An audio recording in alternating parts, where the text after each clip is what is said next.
Right, it is a big night in the NHL. In less than an hour, Las Vegas will reveal the name and logo of its new expansion team. Yeah, it's the first expansion team since the Minnesota Wild and Columbus Blue Jackets joined the league back in 2000. And to ensure that they at least have a fighting chance right away, they'll be stealing players.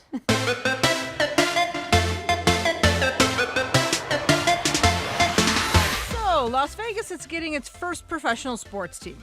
While we don't know the name just yet, we do know one thing for sure. The one thing that the Wild know for sure is that they're going to lose a good player in the expansion draft. Excuse me? They get one player from each team, and there's a good chance that those are going to be good players. There are plenty of rules to the expansion draft, more than we could give you in this little story, but Chad Graff of the Pioneer Press simplifies the process for us. So each team is likely going to protect 7 forwards, 3 defensemen, and 1 goalie. That's likely what the Wild are going to do. So that frees up a lot of good players. There are 4 guys that they absolutely must protect. Those are the guys with no move clauses: Ryan Suter, Zach Parise, Mikko Koivu, Jason Pominville. But outside of that, there are no sure things. Who do we think we might lose here, and how detrimental would it be? I think what it's going to come down to for Las Vegas when they look at the Wild is whether they want the hometown guy in Jason Zucker.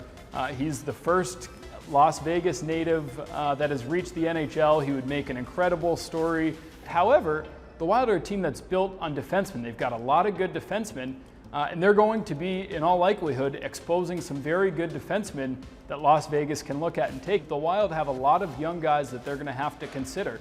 Do you think that Charlie Coyle is more valuable than Mikael Granlund, for example? There are a lot of those types of decisions, and that's why I think the rest of the season is going to be big. It's of course big for the franchise. This is a big year for them, the first year under Bruce Boudreau.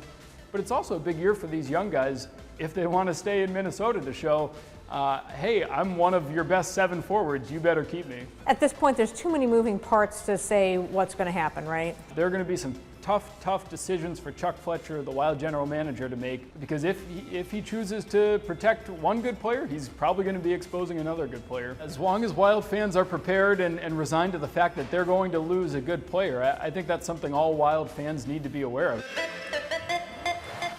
All right, it's going to happen. I don't know, that story made me sad. None of it's going to happen, though, until the end of the season, so we don't have to worry about it right now. Now, when the Wild and the Blue Jackets came into the league, they weren't given such a wide range of good players to choose from. Chad says don't expect Las Vegas to win the Stanley Cup year 1, but do expect them to at least be competitive because they will have plenty of decent players, some of the best from each team in the league. What are the odds on the name? Do we know? It will have the word Knights in it somewhere. Either Desert Knights or Silver Knights or... That sounds like a bad romance novel. So is Vegas. True. All right.